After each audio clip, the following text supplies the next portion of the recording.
Hi friends, అందరికీ నమస్కారం. Welcome to my channel. Friends, ఇప్పుడే అందిన వార్త ఈపీఎఫ్ఓ ఖాతాదారులకు ముఖ్య ప్రకటన. దీనికి సంబంధించిన కంప్లీట్ డీటెయిల్స్ అయితే వీడియోలో చెప్పడం జరిగింది. వీడియోని పూర్తిగా చూడండి. అలాగే ఇప్పటి వరకు మన ఛానల్ ఎవరైతే సబ్స్క్రైబ్ చేసుకోలేదో దయచేసి సబ్స్క్రైబ్ చేసుకోండి. సబ్స్క్రైబ్ చేసుకోవడం వల్ల ప్రభుత్వం నుంచి వచ్చే ముఖ్యమైన అప్డేట్స్ అన్నీ కూడా ముందుగానే మీకు తెలియజేయడం జరుగుతుంది. అదేవిధంగా లైక్ చేయడం మాత్రం మర్చిపోవద్దు. లైక్ చేయడం వల్ల ఇలాంటి ఇంపార్టెంట్ ఇన్ఫర్మేషన్ చాలా మందికి రీచ్ చేసిన వాళ్ళం అవుతాం. ఇంకా లేట్ చేయకుండా వివరాల్లోకి అయితే వెళ్ళిపోదాం. ఈపీఎస్ అంటే ఎంప్లాయీస్ పెన్షన్ స్కీమ్. ఇది ఒకవేళ మారకపోతే పీఎఫ్ విత్డ్రా చేసేటప్పుడు సమస్యలు లేదా ఇబ్బందులు ఎదుర్కోవచ్చు.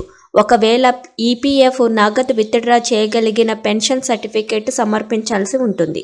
అందుకే మీకోసం ఈ వివరాలు. ఈపీఎఫ్ అకౌంట్ సులభంగా ఆన్లైన్లో ఎలా బదిలీ చేసుకోవచ్చో తెలుసుకుందాం. ఈపీఎఫ్ అకౌంట్ సులభంగా ఇంట్లో కూర్చొని ఆన్లైన్ విధానంలో బదిలీ చేసుకునేందుకు ముందుగా మెంబర్ ఈ సేవా పోర్టల్ ఓపెన్ చేయాలి. దీనికోసం మీకు కావాల్సింది యూఏఎన్ నెంబర్, పాస్వర్డ్. లాగిన్ అయిన తర్వాత one member one EPF online service click చేయాలి. ఇప్పుడు మీ పీఎఫ్ అకౌంట్ వ్యక్తిగత సమాచారం వెరిఫై చేసుకోవాలి. ఇప్పుడు గేట్ డీటెయిల్స్ ఆప్షన్ ఎంచుకోవాలి. ఇందులో మీ పాత అకౌంట్ వివరాలు కనిపిస్తాయి. ఎంప్లాయీ ఎవరో ఎంచుకొని మెంబర్ ఐడి లేదా యూఏఎన్ నెంబర్ సమకూర్చాలి. ఇప్పుడు మీ ఫోన్కు వచ్చే ఓటీపీతో ధృవీకరించి సబ్మిట్ చేయాలి. చివరిగా ఫామ్ 13 ప్రింట్ అవుట్ తీసుకొని సంతకం చేసి ఉంచుకోవాలి.